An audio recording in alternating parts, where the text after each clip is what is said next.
Hola, buenas días, mañana, tarde y noche, según donde andan y como dice nuestro amigo Gary Lee, en cualquier rincón del mundo donde ustedes me vean.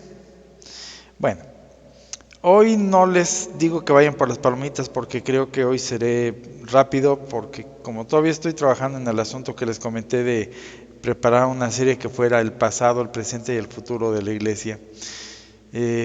Quiero nada más ponerles en la mesa algunas de las cosas con las que yo me he topado a la hora de estar intentando esto. Y parte de esto es proponerles una meditación, si quieren llamarlo así, de una eclesiología, según yo, diferente, porque por lo menos no es muy usual que se le mencione así.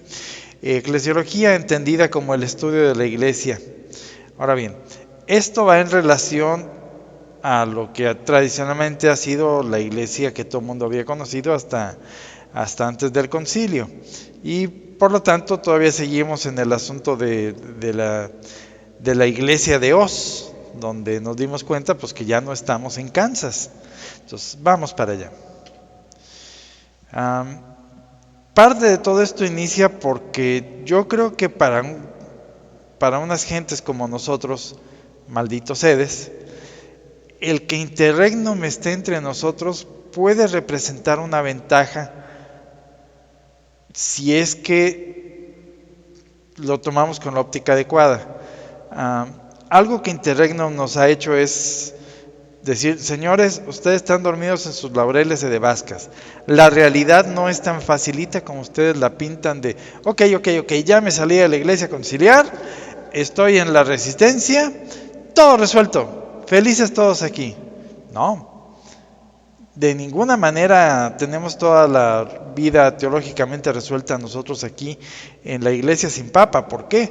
Porque de entrada, una iglesia sin papa es una anomalía. Eso es evidente. Y yo todavía diría un poco más. No sé si esa anomalía sea teológicamente posible o no. Digo, obviamente que tiene que ser posible teológicamente, tan es así que existe. El asunto es encontrar en la teología los sustentos para ella y por lo tanto poder tener una visión de lo que sigue teológicamente en el asunto. Entonces, yo por ese lado sí le agradezco a Interregnum que nos haga tener que ponernos a investigar, meditar, pensar en dónde demonios estamos parados nosotros, teológicamente hablando. Ahora bien, aquí está todo junto con pegado. En el sentido de que no podemos hablar de la iglesia sin hablar de profecía, sin hablar del apocalipsis, sin hablar de los tiempos en que vivimos. Todo está junto con pegado. Y lo profético lleva a lo teológico lleva a lo profético lleva a lo eclesiástico, todo está revuelto y todo eso se mezcla con la política, la geopolítica y todo lo demás. Bueno, esta semana yo no tengo noticias. Normalmente yo suelo mezclar alguna noticia, no. El asunto es que estoy notando una cierta lentitud en las formas en las que están pasando las cosas, es decir, desde mi perspectiva, todo está atorado. Y por un lado, qué bueno que esté atorado. Y por otro lado, pues qué malo porque no pasa lo que sigue. ¿Han visto las bobonovelas de Televisca? Donde uno a veces pasa un mes y en realidad no pasa nada en el argumento. O sea, simplemente los personajes se hacen unas, se hacen otras, van para atrás, para adelante, pero no pasa nada. Ok, echemos un vistazo rápidamente. Israel ni para atrás ni para adelante. Yo pensé que con los acuerdos de Abraham, esos que firmó el Papa Francisco, esos que habían implementado ya ellos mismos con algunos de los Emiratos Árabes, el asunto ya iba para adelante. También lo mismo pensé cuando Trump era el presidente y que ya había instalado su plan de paz para Jerusalén, donde hicieron la capital legal y trajeron una moneda conmemorativa de Trump y otra bola de cosas. Pero el asunto es que, por ejemplo, la guerra con Hezbollah y con Siria, pues tiene 10 años atorada. O sea, de momento pareció que iban a acabar con Siria y el asunto ya estaba resuelto. Después se iban tras Hezbollah y después se iban tras el Ayatollah y ya se acabó el asunto. Pero no. sabemos que la guerra en Siria, por ejemplo, está ni para atrás ni para adelante.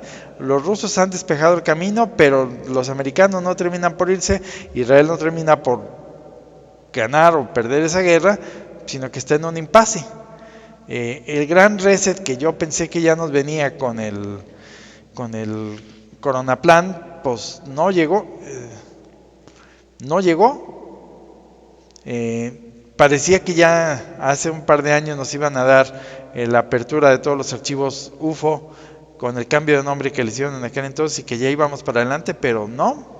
La Tercera Guerra Mundial, que algunos decían, en Ucrania va a estallar la Tercera Guerra Mundial, se van a enfrentar Rusia y la OTAN, no. Tampoco se han enfrentado la OTAN y Japón y demás en Taiwán, no. Y no sé si decirlo peor, pero como simbólico de todo esto, Ratzinger sigue vivo. Y Bergoglio ahorita está en una etapa en la que hace y no hace. O sea, recordemos los primeros años de su mandato donde todas las semanas teníamos una noticia mayúscula de Bergoglio haciendo alguna demolición de la fe. Ahorita no, está relativamente tranquilo el asunto. Entonces, el asunto estamos atorados proféticamente. Y digo que no sé si es bueno o si es malo porque yo siempre he pensado que una vez que se empezaran a desatar las cosas, ya iba a ser como una bola de nieve rodando por una montaña que ya no se detiene. Y sin embargo, llegó el 19 y 2 años después, pues ya estamos más o menos normales otra vez. Bueno, empiezo ya con lo formal en este momento.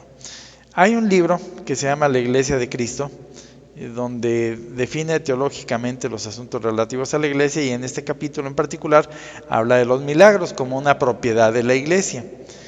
Y este autor, Berry, que escribió el Apocalipsis de San Juan, dice: las profecías del Apocalipsis nos muestran que Satán imitará a la iglesia de Cristo para engañar a la humanidad. Él armará una iglesia de Satán en oposición a la iglesia de Cristo. El anticristo asumirá el rol del Mesías. Su profeta actuará su parte como el Papa y habrá imitaciones de los sacramentos de la iglesia. También tendrán prodigios mentirosos en imitación a los milagros que obra la iglesia. Ok.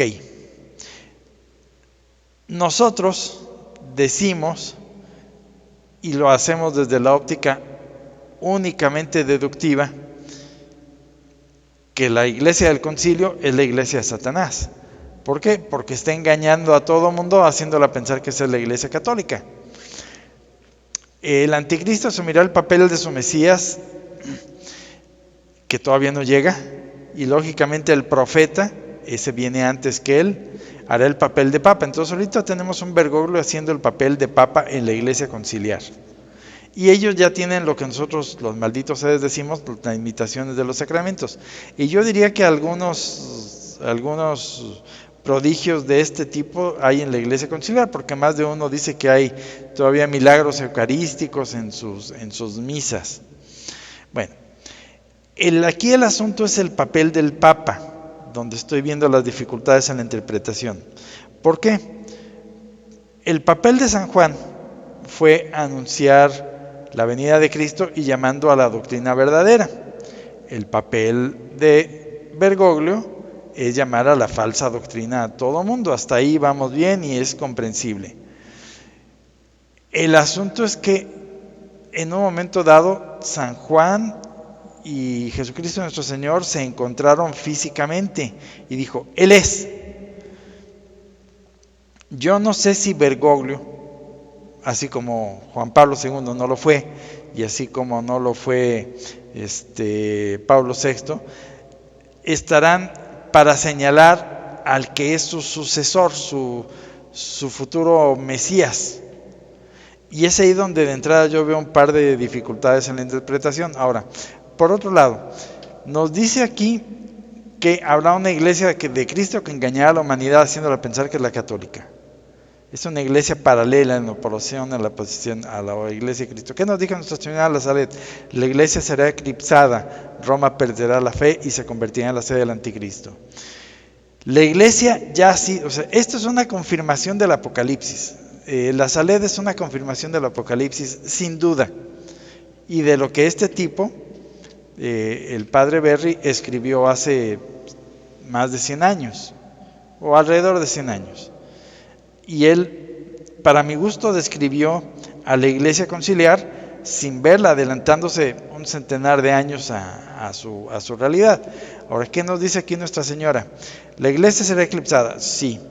La iglesia del Vaticano II está eclipsando a la iglesia actual. ¿Roma perderá la fe? Sí, Roma perderá la fe. Sin embargo, aquí ya empezamos con problemas. ¿Por qué? Porque nos dice el Concilio Vaticano, el único que ha habido, el Concilio Vaticano I, por llamarlo de algún modo, que la iglesia de Roma será la única exenta de perder la fe, será la única infalible.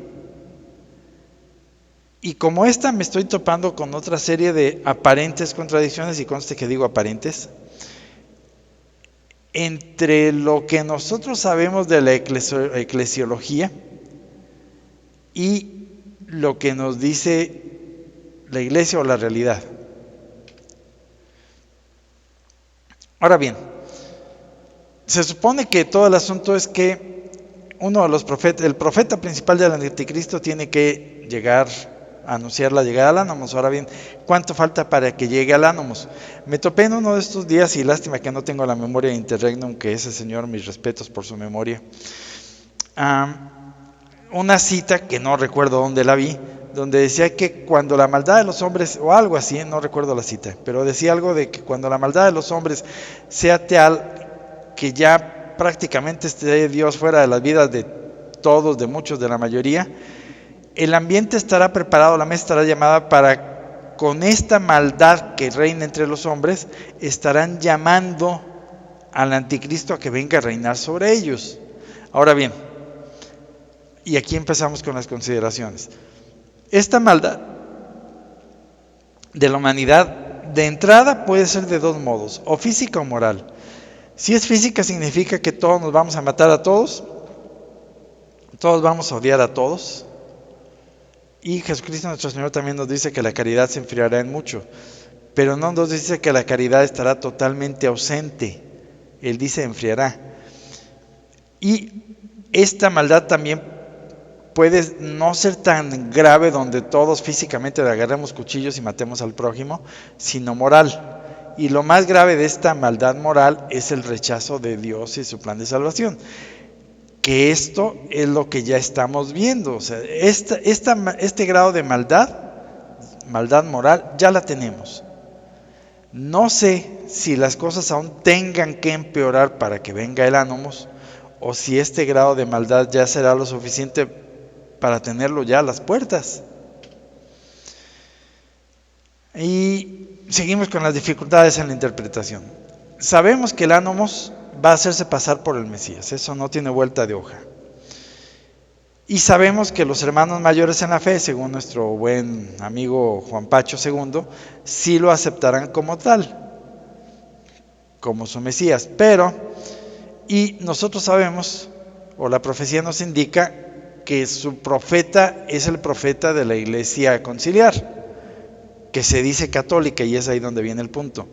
Esa iglesia conciliar se dice católica porque acepta teóricamente a Cristo. Pero el Ánimos va a decir, yo soy el Cristo. Entonces, la negación de Cristo puede ser de dos modos, implícita o explícita.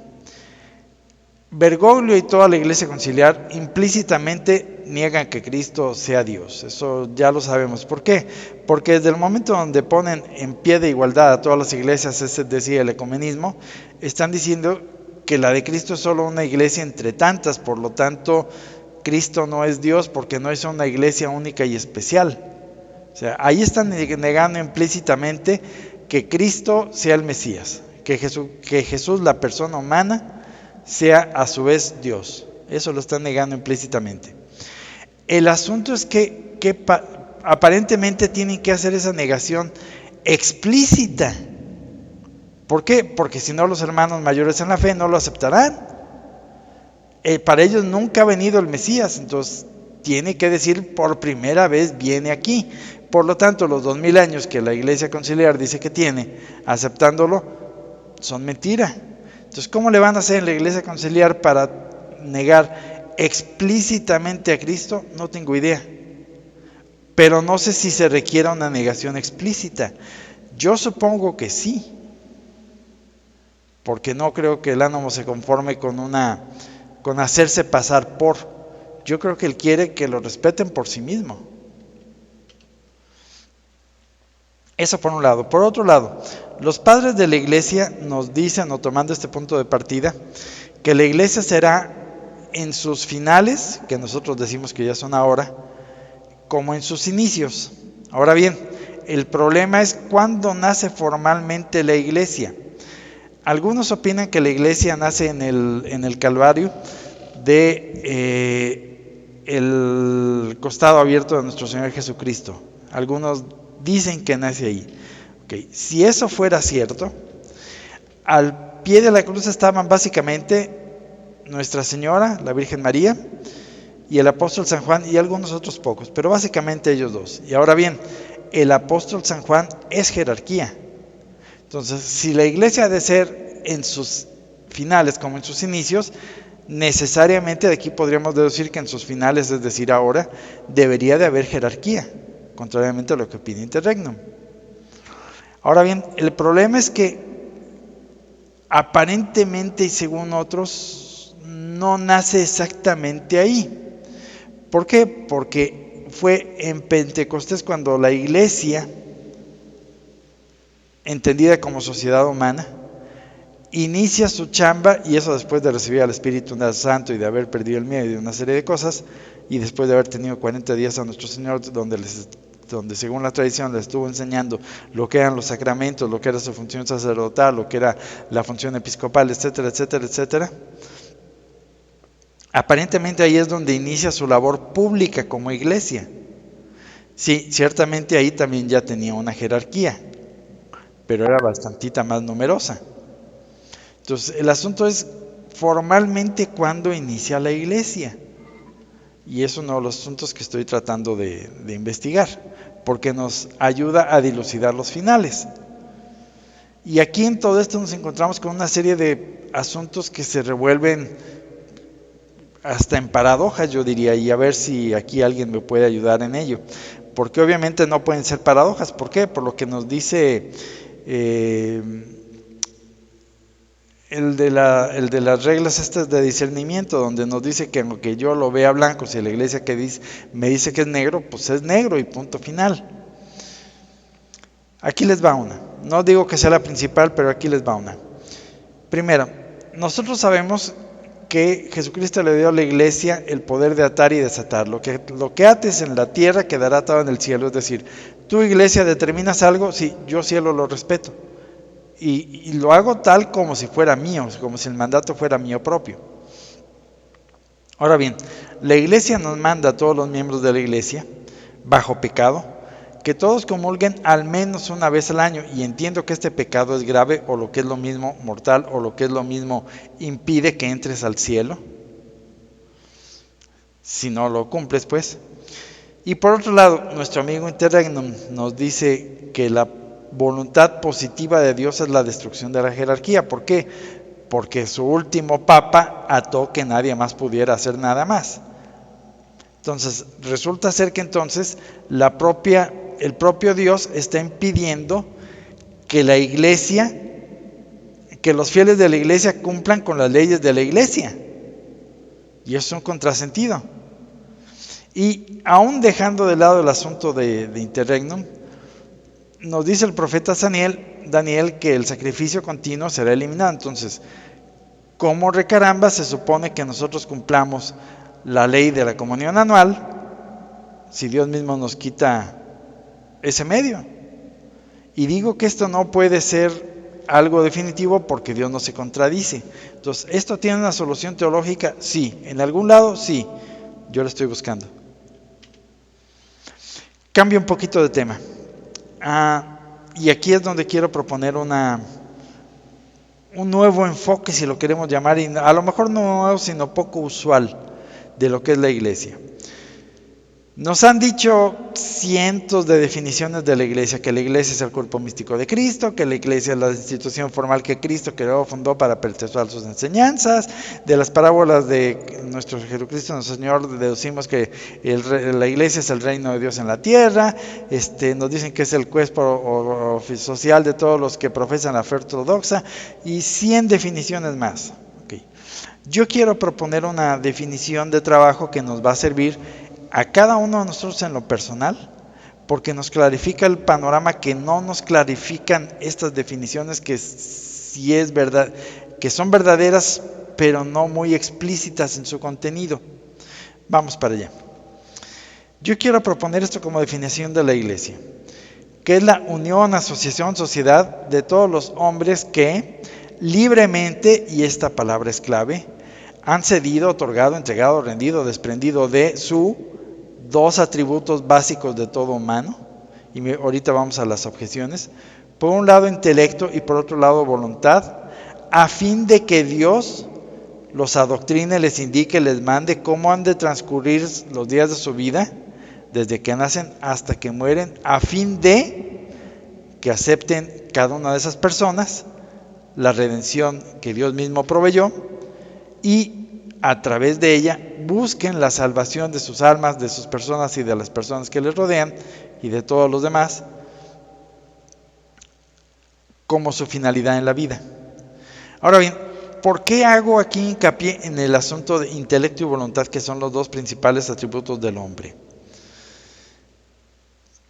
Y esto nos lleva a clarificar mucho la definición de la iglesia, que quizás muchos todavía no entienden, sobre todo los nuevos, a quienes doy la bienvenida. En estos días el canal pasamos de tener 500 y tantos a cerca de 670 personas.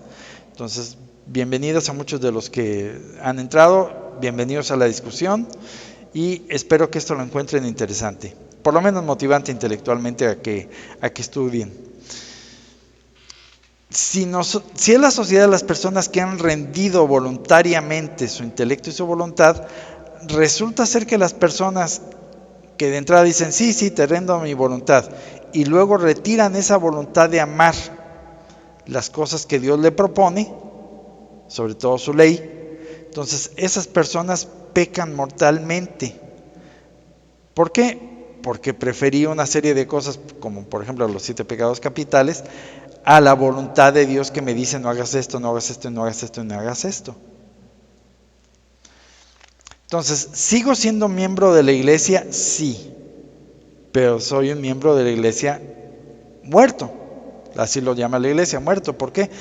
Porque no estoy en la comunión universal de los bienes de la iglesia, no estoy compartiendo mi voluntad, la estoy reservando para mí y haciendo con ella lo que yo quiero.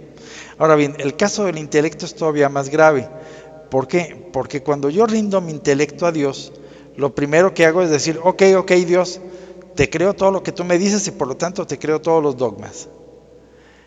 Y cuando una persona falla en rendirle ese intelecto y dice, espérame, en esto no te creo, soy un hereje.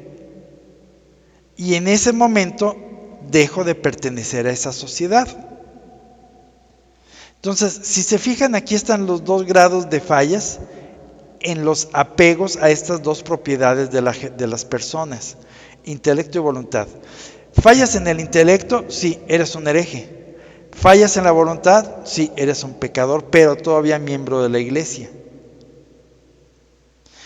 En cambio, los que sí rinden, por lo menos con la mejor voluntad, aunque caigan por debilidad, su intelecto y su voluntad, son los que probablemente puedan al final encontrar esa salvación que están buscando, por haberle rendido a Dios el dominio de su intelecto y de su voluntad. ¿Cómo se lo rindieron? Para que a través de los medios que Dios dispone, como por ejemplo una jerarquía que sea la que lo enseñe, las personas conozcan ese camino que han de tener su intelecto y su voluntad hacia lo que Dios quiere.